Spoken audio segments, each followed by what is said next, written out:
A unanimous reaction to the news that AIG is hearing arguments today about whether it should join a lawsuit over the terms of its bailout 4 years ago. Austin Goolsbee, a former economic advisor to the president, may have summed it up best when he tweeted, "Remember the crook that broke his leg robbing a house, then sued them for negligence on safety? Yes, well, he's now AIG's general counsel." Joining us is MSNBC.com's executive editor Richard Wolff, and from Dartmouth College is Democratic Congressman Peter Welch of Vermont. Congressman, if I might begin with you, sir, AIG has just made its decision. It will not join the lawsuit. I'd like your thoughts on that, because today the CEO was doing damage control, tweeting that the company was, and I'm quoting him, legally obligated to hear the demands of its largest shareholder. But that was a slap in the face of the American people. Well, that's Mr. Greenberg, who sort of ran that company into the ground. The taxpayer be damned, the shareholder be damned. You know, this is a case where they were literally considering suing the taxpayer that bailed you out. It was a $182 billion bailout. AIG became the poster corporation for greed, for recklessness, for self-dealing.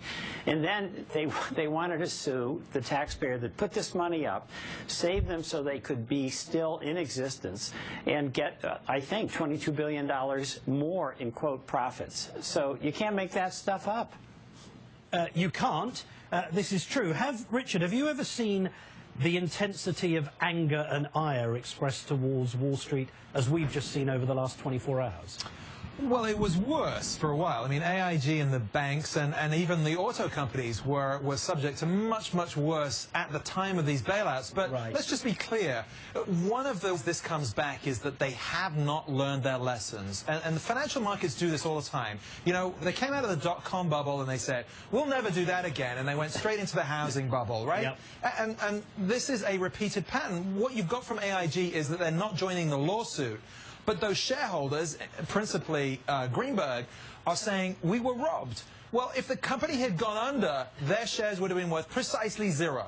So they were robbed of nothing. The bailout gave them any residual value, and they have not learned the lessons. That is greed, but it's also incompetence. These people are stupid beyond belief. They didn't know what risks they were taking, and as shareholders, they still don't know what risks they've got. Right. Congressman, this episode has focused people, as Richard was saying, on the 2008 financial crisis and renewed calls in some quarters for breaking up the big banks. Former Labour Secretary Robert Reich says the 5 biggest banks had 37% of all deposits before the crisis. Now it's 44%.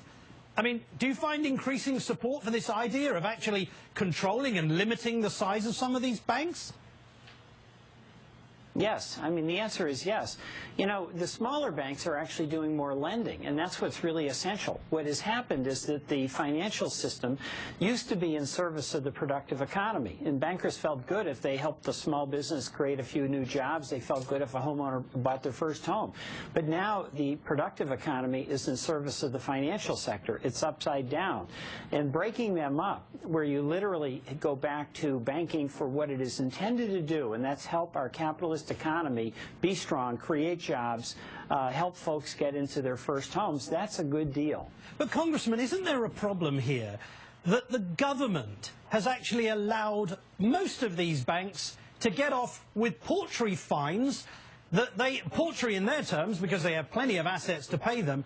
We haven't seen a single criminal conviction of anybody, and the result of that is that they carry on doing the stupid and reckless things that they've done in the past. I mean, when is the government going to act against these people? Well, that's exactly right. In fact, we blew it because during the Clinton years, we got rid of Glass-Steagall and allowed these big banks to essentially take outside risk with taxpayer money and become too big to fail. And that was a governmental policy. Republicans and Democrats voted for it, and we blew it. And then when it was too big to fail, and where we had that opportunity to impose some conditions, and the conditions, by the way, should have been simple. It's like, you guys have a job to do, and it's to lend to the productive economy, and we could have curb their executive bonuses that just create fury, rightly so, among taxpayers, we'd be much better off. So I think that there's got to be a renewed interest in trying to take steps to break these banks down, not just because of the size, but because when they get this big, there's not only a risk to the economy, but they don't do the job that we need the financial system to do, and that's lend to the productive economy. And yet, finally, Richard, given the fact that Wall Street gives so much money to politicians, is there ever going to be any likelihood of these politicians taking restrictive actions against these banks? You know, the Obama administration missed its opportunity, and President Obama told me that they just did not expect the banking sector to bounce back as quickly as it did, right? They were on their deathbed, and then suddenly they had massive profitability, and the window closed before the White House and the Treasury really understood that it was there. You know, that was a huge missed opportunity. It's not just what they give to the politicians, it's their lobbying operations. You have people who are managing lobby operations, who are part of government. It becomes very, very difficult to do it once that window is closed, and the systemic risks that the Congressman talked about, they're still there. They're still there. Congressman Peter Welch and Richard Wolff, thank you both so much. Stay with us, much more ahead. Thank you.